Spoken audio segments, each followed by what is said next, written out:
Zaglavili ste na zadacima iz trokuta. Ne brini, imam brza i jednostavna rješenja za tebe. Pogledaj moj video i nauči kako lako riješiti i najteže zadatke.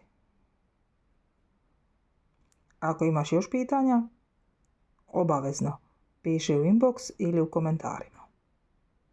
Rješavamo zadatak 170. pod A. Tražimo alfu i betu iz knjige Profil Klet za 6. razred.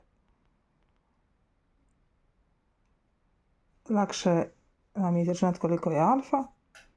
Vidimo da je ovo pravokutan trokut, pa onda nam je alfa jednako 90 minus 40. Alfa jednako 90 minus 40, pa je alfa jednako 50 stupnjeva.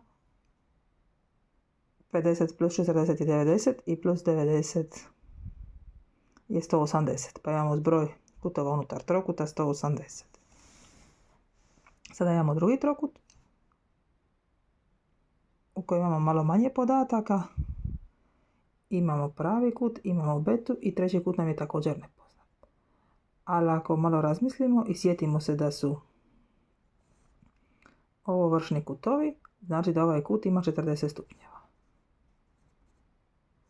Pa ako ovaj kut ima 40, znači da betu možemo lako izračunati. Beta jednako 90 minus 40, odnosno beta jednako 50 stupnjeva.